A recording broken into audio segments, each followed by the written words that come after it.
recordings, and you will have to answer questions on what you hear. There will be time for you to read the instructions and questions, and you will have a chance to check your work. All the recordings will be played once only. The test is in 4 sections. At the end of the test, you will be given 10 minutes to transfer your answers to an answer sheet. Now turn to Section 1. Section 1. You will hear a woman phoning an antique shop complaining about the delivery service and some damage to the item she purchased. First, you have some time to look at questions 1 to 4.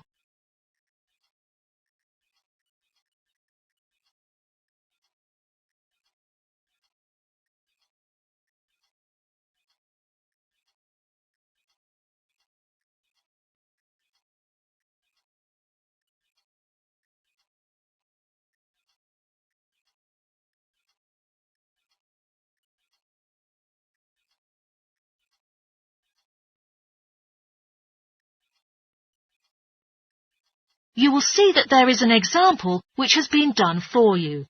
On this occasion only, the conversation relating to this will be played first. Hello, this is the Complaints Centre of the Service Department at Clifton Antiques. Before we start, I'll just need to take more details from you, OK? Sure, no problem. Well, could you please tell me your full name, madam? It is Anna Lumley. That's Anna, Lumley. The caller's name is Anna Lumley, so Anna Lumley has been written in the space. Now we shall begin. You should answer the questions as you listen, because you will not hear the recording a second time. Listen carefully and answer questions 1 to 4. Hello, this is the Complaints Centre of the Service Department at Clifton Antiques. Before we start, I'll just need to take more details from you, OK? Sure, no problem. Well, could you please tell me your full name, madam? It is Anna Lumley. That's Anna, Lumley. All right, Lumley. Not exactly. The 4th letter is L, not O. Oh, sorry. Let me rewrite it. And may I have your contact number that we can use to reach you during the week? Sure. My mobile phone number is 077-876345. Great. Now, what can I do for you today, Anna? I placed an order for a large quantity of items with you last week, on the 20th of February, and had been expecting them to arrive at the office in a week. However, only half of the shipment has been delivered. I would just like to ensure that they haven't gone missing in transit. All right, madam. It's a pity we have caused this inconvenience to you. I'll look for the parcel track record and see if I can give you a date when you should receive the rest of your order. What was your delivery address listed? I made the arrangements for the parcel to be conveyed from your warehouse on Ardale Road to my office address at 235 Arkandale Road. Sorry, could you say it again, the address? 235 Arkandale Road, Akendale. In East Sea? Yes, sir. Well, OK. Our system has tracked your parcel, which shows that your shipment has been received. However, there's no record about the lost items. I would suggest that you wait for 2 days, and if the other items don't arrive, then you might need to consider to claim insurance coverage for the value of the rest. How much are they worth? They cost me $34,500 in total. All right. For this amount, I think 10% will be covered by the insurance company. Therefore, you could claim $3,450 from them. If you'd like to, there is a form on our website that you can fill in, and when the loss is confirmed, you'll get the money within 5 working days. The rest of the money will be refunded to you in a month, so you won't suffer a financial loss. It sounds reasonable. Before you hear the rest of the conversation, you have some time to look at questions 5 to 10.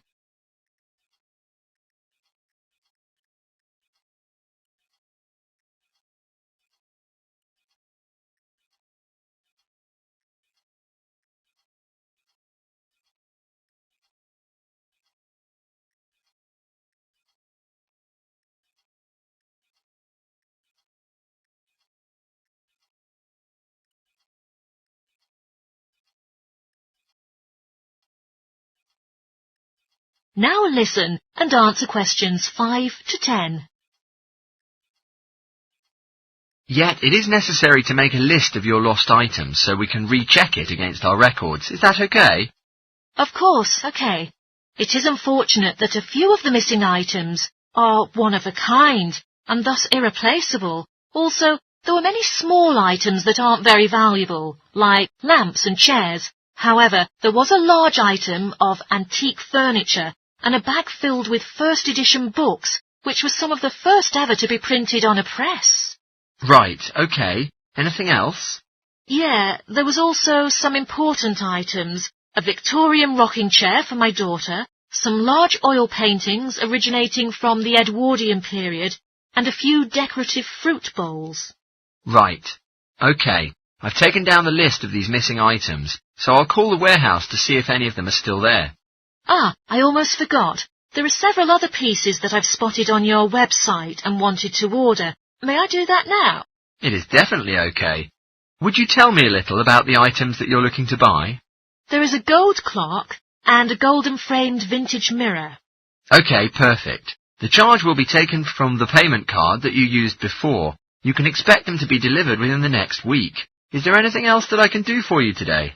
Yes, I received 2 damaged items in the shipment, so I need to claim for a partial refund.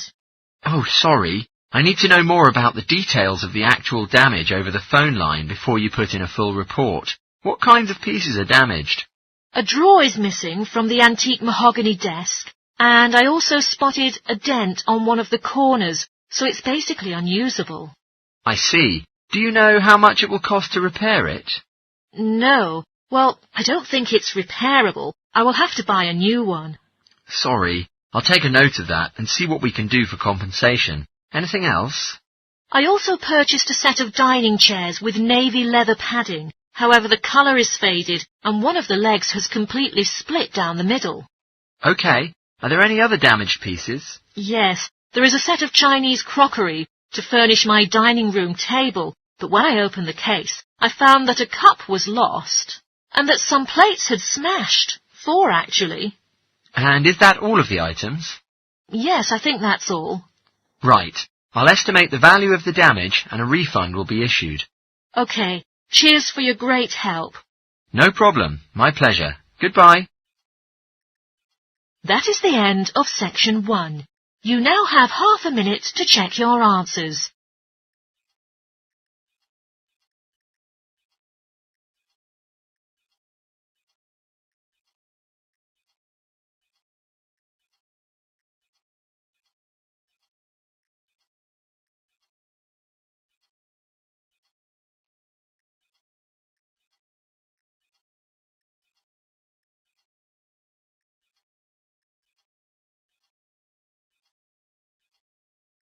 Now turn to section 2.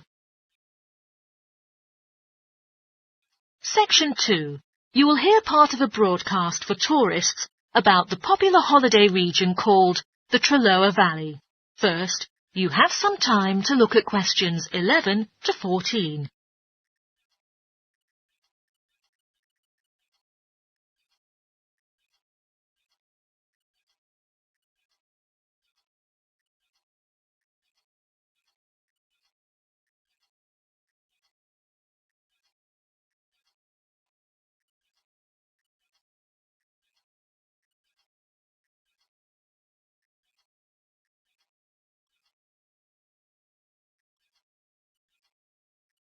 Now listen carefully and answer questions 11 to 14.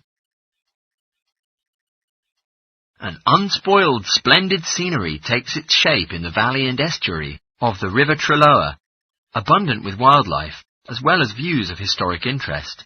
There are lots of channels to explore the area with the wonderful public transport networks. With just short walks in between spots, it is possible for you to leave the car behind and travel by boat, train or bus.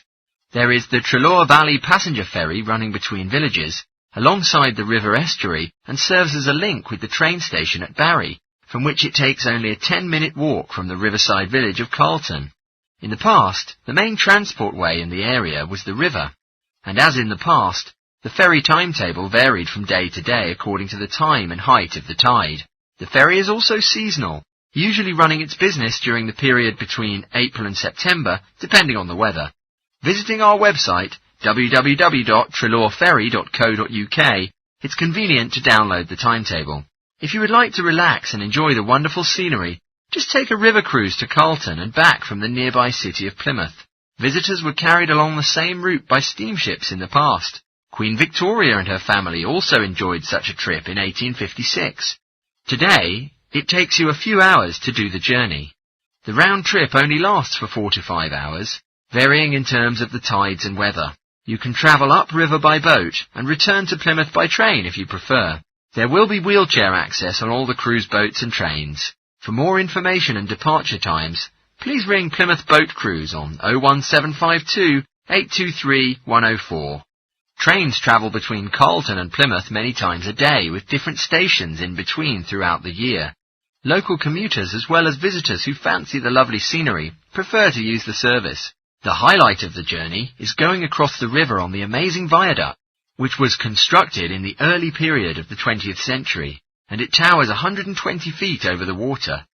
Tickets can be directly bought on the train, so it is unnecessary to book ahead.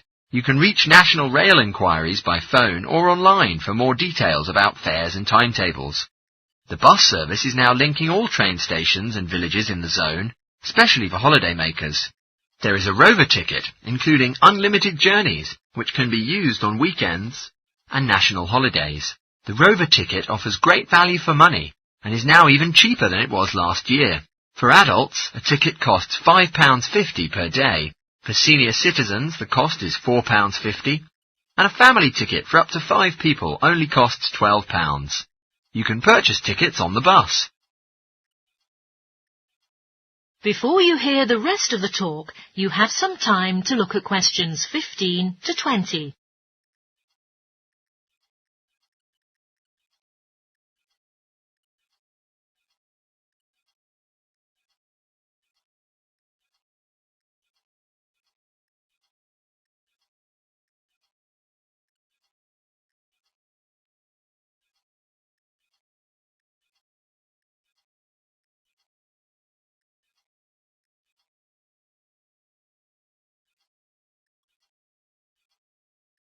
Now listen and answer questions 15 to 20.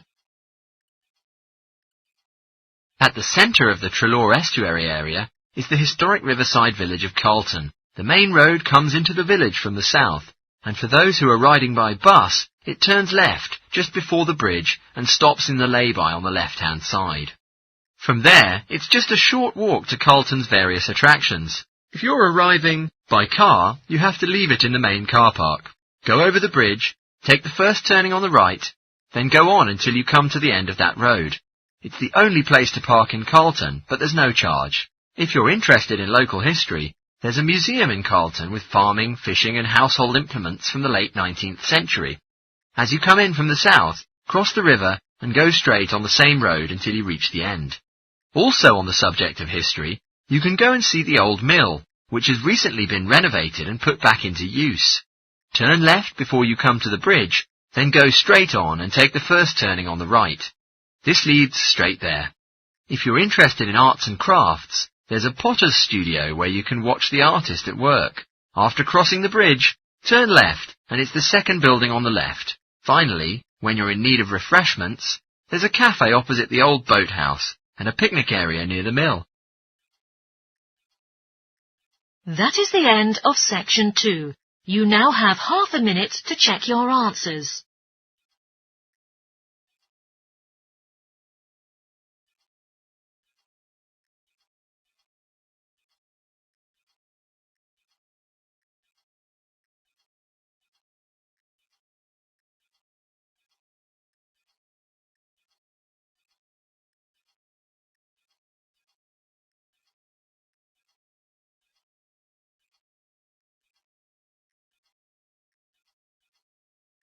Now turn to section 3.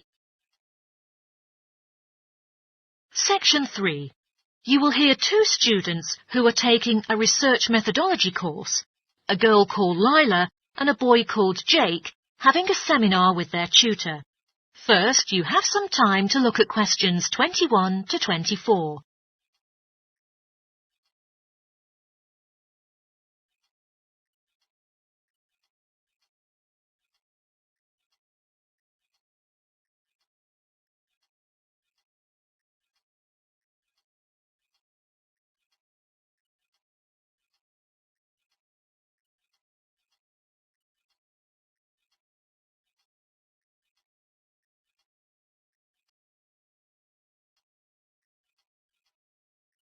Now listen carefully and answer questions 21 to 24. So I gave you both a task to select an article about a small-scale research project. Yes. And I required you to have a trial to replicate the procedures of the research in your own context. I mean, try it out yourself. Yeah, and we've done that. Nice. In this way, I want you to tell me a little bit about the article and explain why it started applying crosswords to assist the students to review the exam terminologies. All right. The article was written by 2 university professors who had initially used crosswords to help the students revise the terminology for exams. And the crosswords were designed and installed on computers.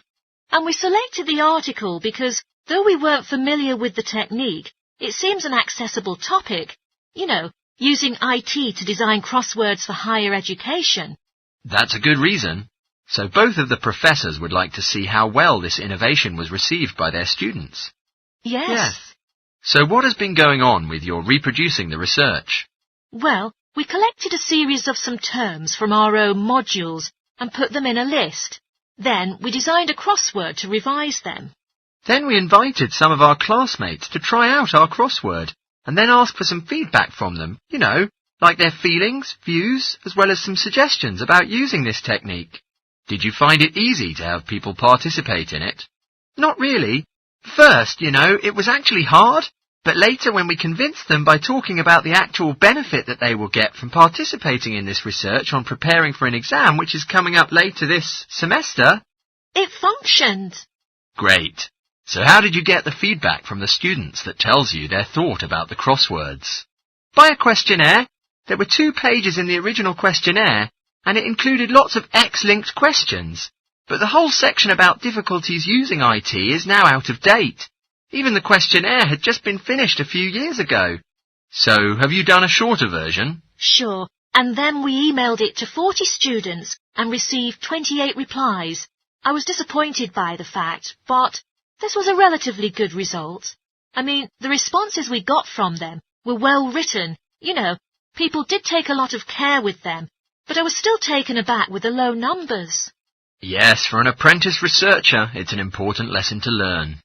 Yeah. Before you hear the rest of the talk, you have some time to look at questions 25 to 30.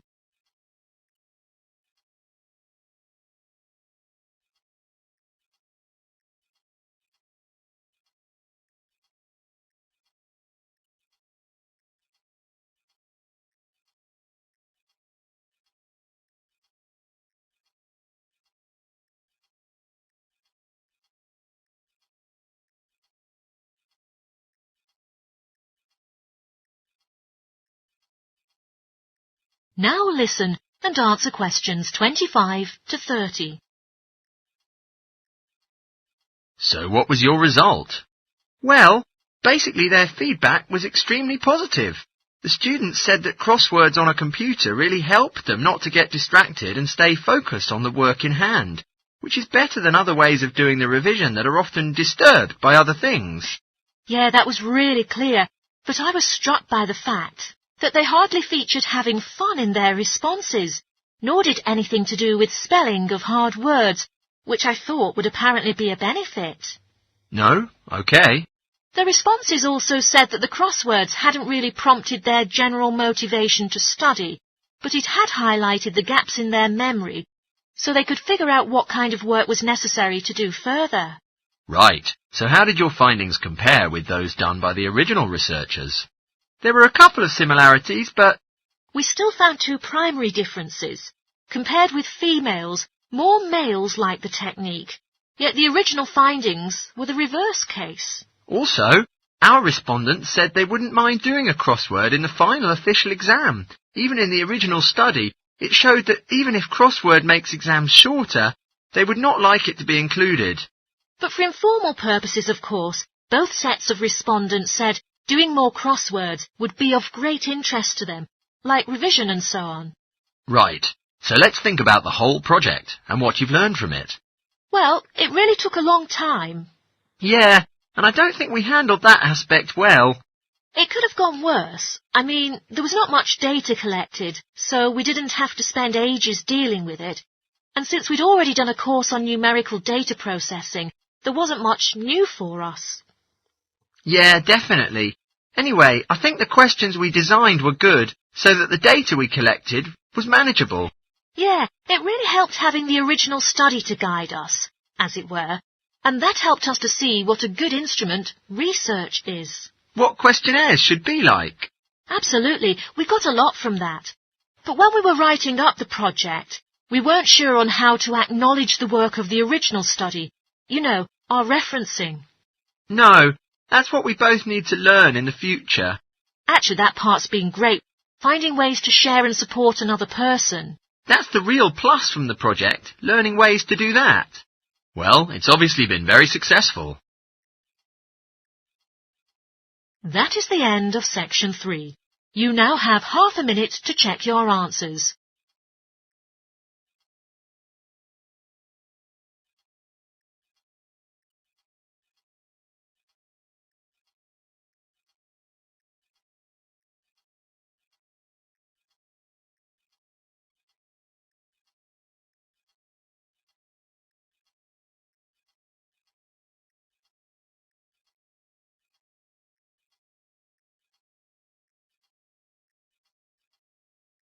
Now turn to section 4. Section 4. You will hear a sociology lecture about the perspectives of time. First, you have some time to look at questions 31 to 40.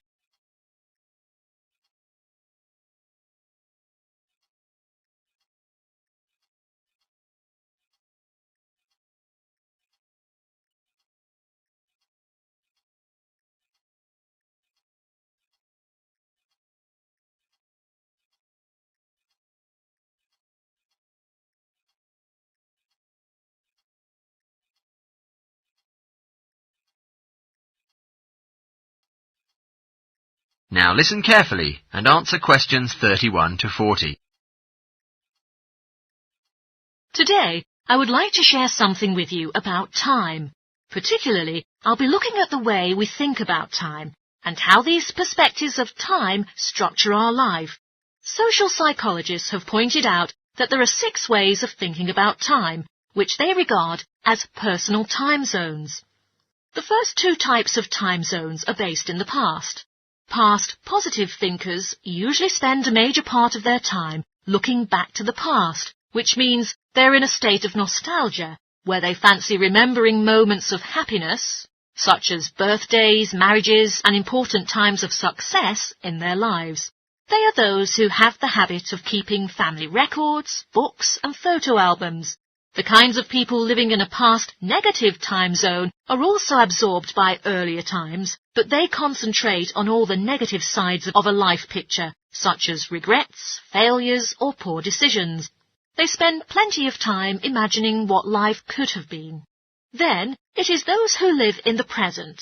Present hedonists live their life in pleasure and immediate sensation. Their life motto should be having a good time and avoiding painful experiences. Present fatalists live in the present as well. However, they think this moment is the product of circumstances entirely beyond their control, that it is more a fate. Whether it's poverty, religion, or society itself, something prohibits fatalists from thinking that they do perform a role in changing their life outcomes. Life is simply what it is. How about the future time zone? People who are sorted into the future active group are those who make plans and go for their plans. They don't play, but work and resist temptation. They make decisions in terms of potential consequences rather than experience itself. The other type of future-oriented perspective is future fatalistic. This group of people holds the belief that there will be a certainty of life after death, and a certain kind of judgment day when they will be assessed on how virtuously they have led their life and what achievements they have made in their lives. Okay, so much for all the types. You now may ask, in what ways are our lives influenced by these time zones? Well, let's start at the beginning. When we were born, no exceptions, everyone was a present hedonist, All the initial needs and demands, like being warm, secure, fed and watered, were all from that time. But formal education changes the way we think. Each one of us is taught not to focus only on the moment and start to make estimates about the future. But you might be surprised, every 9 seconds a child drops out of school in the US. Most interestingly, there's much more boys dropping out than girls doing so. We may easily draw the conclusion boys aren't as intelligent as girls. But the evidence doesn't support this. A recent survey indicates that when American boys reach the age of 21, they have spent roughly 10,000 hours on video games, and also suggests that they'll never fit in the traditional classroom because there is a stronger need for those boys to have a certain circumstance in which they are capable of managing their own learning environment.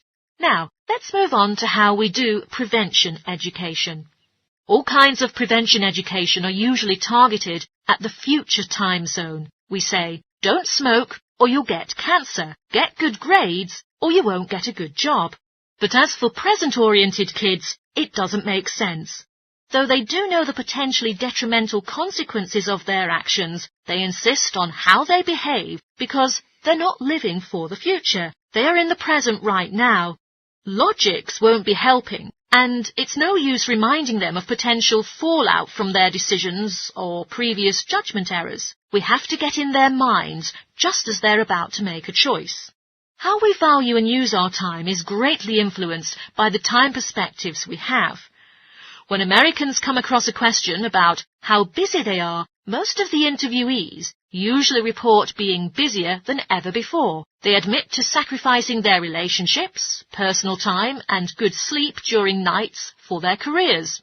But 20 years ago, 60% of Americans had sit-down dinners with their families. Yet now, the number has dropped to 20%. However, when they're asked, what if there were 8 days in a week? They say, oh, that'll be fabulous. They would spend that time working to achieve more. They're persistently trying to get to the future point of happiness. So, it's of vital importance that we know how other people think about time. We tend to think, oh, that person is really irresponsible, or that guy is power-hungry.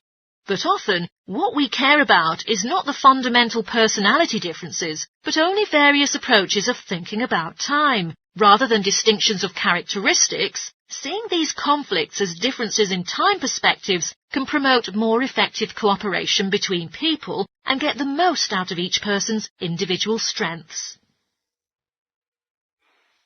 That is the end of section 4. You now have half a minute to check your answers.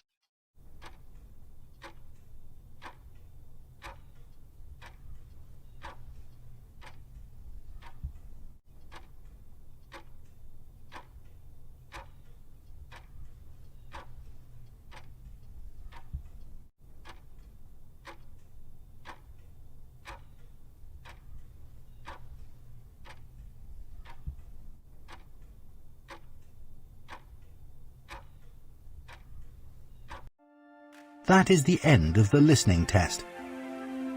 In the IELTS test, you would now